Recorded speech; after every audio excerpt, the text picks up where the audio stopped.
माहिती म्हणजे actually as a media through आम्हाला कालपासूनच आम्ही टी व्हीवरती कंटिन्यू वॉच करतोय ॲज अ न्यूज, पण योग्य प्रकारची ॲक्च्युली माहिती मिळत नाही आहे.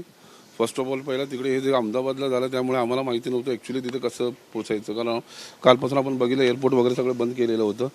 सो त्या प्रकारे आम्ही प्रयत्न करत होतो. माझे दोन्ही भाऊ तिकडेच होते.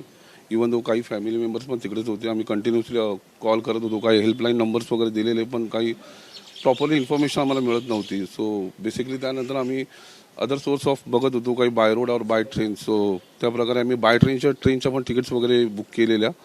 पण लकीली त्यावेळी एअर इंडियाने अनाऊन्स केलं काही फॅमिली मेंबरसाठी काही आपत्कालीन एक बाय प्लेन सोडणार आहेत. सो अदर फॅमिली मेंबर्स पण तिकडे होते, भाऊ वगैरे सगळं तिकडे होतं. सो त्यांनी ते मग हे केलं, कारण मला तिथे पोचायला वेळ लागणार होता. सो तो मला पॉसिबल पण नव्हता आणि इकडे कोणी नव्हता. सो भावाचं म्हणणं होतं की इकडे मी थांबावं आणि मग ते लोक तिकडे गेले. काल 7 वाजता त्यांनी फ्लाईट पकडली, 9-9:30ला लँड झाले. तिथे गेले. सध्या त्यांना आता एक टेम्पररी एका हॉटेलमध्ये शिफ्ट केलं आहे. पण बेसिकली अजूनपर्यंत पूर्णपणे क्लिअरिटी येत नाही आहेत, कारण तो एरिया पूर्ण सीज केलेला आहे आणि कॅज्युलिटी एवढी वाढलेली आहे की आपण सांगू नाही शकत. रात्री DNA सॅम्पल्स वगैरे घेऊन गेलेले आहेत, पण युजली DNA सॅम्पल्सला नॉर्मली 2 ते 3 दिवस जातात. सो 72 आवर्सची आम्हाला डेट हे दिलेली आहे. सो बेसिकली अजून त्याच्यानंतरमध्ये बॉडीचे DNA वगैरे टेस्टिंग्स होतील. सो ह्या प्रोसिजरला मे बी बराच वेळ जाईल. सो अजूनपर्यंत एक क्लिअर पिक्चर अजून आम्हाला क्लिअर इन्फॉर्मेशन मिळालेली नाही आहे. अद्याप फक्त 72 आवर्सचे आम्हाला हे सांगितलेलं आहे. येस. सो आता भाऊ वगैरे सगळं तिकडेच आहेत, ते पण त्यांच्या ह्याच्या वतीने प्रयत्न करत आहेत. पण आता चेक करूया, बघूया नेक्स्ट तो यांची प्रोसिजर काय असेल, काय स्टेप्स असतील, कारण त्यांच्या आज मीटिंग्स पण असणार आहेत.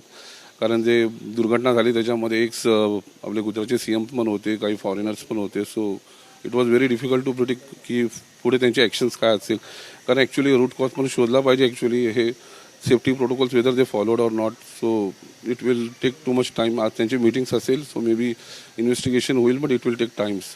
सो आत्तापर्यंत आपण काय ती योग्य ते आपण हे बोलू शकत नाही. So we are just waiting for their reply.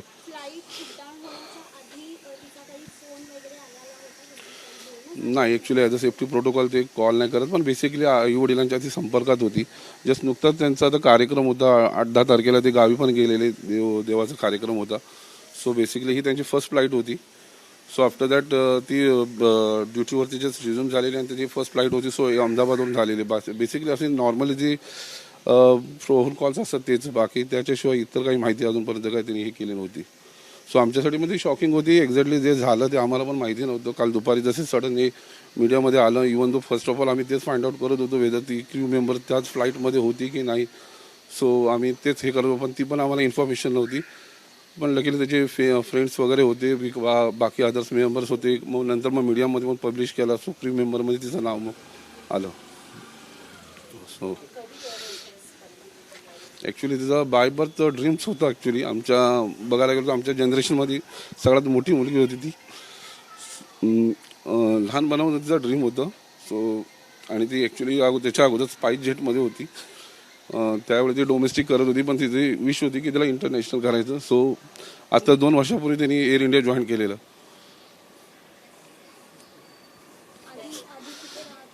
अगोदर ते मलबारीला होते, साऊथ मुंबईला होते. सो नॉर्मली आई हाऊसवाईफ होती, वडील प्रायव्हेटमध्ये होते. सो ते मलबारीलाच होते. कालांतराने त्यांना इकडे रूम्स वगैरे घ्यायचे, त्यामुळे ते डोंबिवलीला जे 4-5 वर्षापूर्वी शिफ्ट झालेले. येस.